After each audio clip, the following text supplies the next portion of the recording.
आणि आज देशाचे पंतप्रधान नरेंद्र मोदी आणि शरद पवार हे राजकारणातले दोन धुरंधर एकत्र आले होते आणि अर्थातच त्याची राजकीय वर्तुळात जोरदार चर्चाही झाली।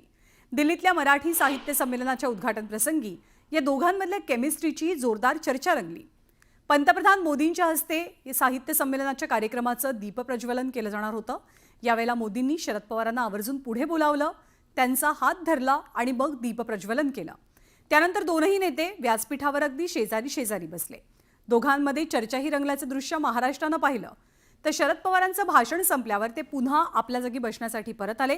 यावेळी पवारांना बसण्यासाठी पंतप्रधान मोदींनी खुर्ची पुढे केली, त्यांना काहीसा आधार दिला आणि नंतर टेबलावरच्या बाटलीतलं पाणी ग्लासात ओतलं आणि पवारांना पाणी पिण्यासाठी ग्लास पुढेही केला। या तीन दृश्यांमुळे आणि या कृतीमुळे राजकीय वर्तुळात वेगवेगळ्या चर्चाही रंगू लागल्यात। दरम्यान शरद पवार आणि पंतप्रधान नरेंद्र मोदी यापूर्वी एकाच व्यासपीठावर कधी कधी एकत्र दिसले होते, त्याचा इतिहास पाहूया। 2016 साल पुण्यामध्ये आंतरराष्ट्रीय ऊस परिषद होती। हे दोनही नेते एकाच व्यासपीठावर आले।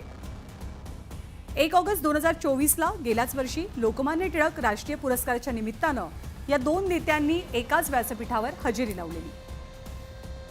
तर 18 डिसेंबर 2024 शेतकरी प्रश्नावरती संसद कार्यालयामध्ये पंतप्रधान मोदी आणि शरद पवार दोघांमध्ये भेट झाली।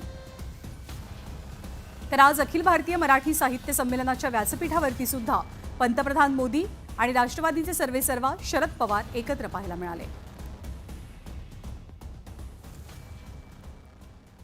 तर अखिल भारतीय मराठी साहित्य संमेलनाला आजपासून सुरुवात झाली आहे। अध्यक्षीय भाषणाच्या वेळेला डॉक्टर तारा भवाळकर यांनी कुणाचंही नाव न घेता अनेकांना शाल जोडीतनं लगावले। त्या काय म्हणाले आपण पाहूया। मराठी भाषा जी टिकवली ती संतांनी टिकवली। भाषा ही प्रत्यक्ष जीवनात असावी लागते, कारण भाषा ही एक जैविक अशी गोष्ट आहे, जिवंत। जर भाषा बोलली तर ती जिवंत राहते, नुसती पुस्तकातनं आणि ग्रंथातनं ती जिवंत राहत नाही। म्हणून भाषा ही जैविक आहे आणि महाराष्ट्राला सातत्याने पांडुरंगाचं स्मरण मराठीतनं करायला लावणारी ही भाषा संतांनी जिवंत ठेवली आमच्या। आजही जगाच्या पाठीवर कुठे हिंडत असलो, आणखीन मराठी शब्द ऐकायला आला तर आपण चमकून बघायला लागतो, तुम्ही नागपूरचे का, तुम्ही महाराष्ट्रातले का? तर हे भाषेचं आपलेपण निर्माण करणारी, भाषा ही जोडणारी गोष्ट असायला पाहिजे, तोडणारी नाही। आणि आज ज्याला आम्ही पुरोगामी म्हणतो आणि कोणी कोणी उपहासाने पुरोगामी म्हणतात, ते पुरोगामी काही म्हणू देत, पण खरोखरच आमचे संत हे पुरोगामी आहेत। त्याची उदाहरणं जात पात पक्ष पंथ स्त्री पुरुष भेदाच्या पलीकडे।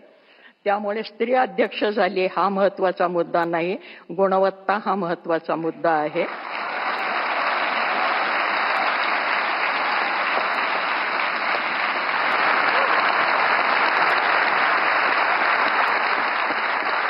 आणि म्हणून दिल्लीचं तख्त राखणारा महाराष्ट्र माझा हा साहित्यातनं जिवंत राहिलेला आहे, कर्तबगारीतनं जिवंत राहिलेला आहे।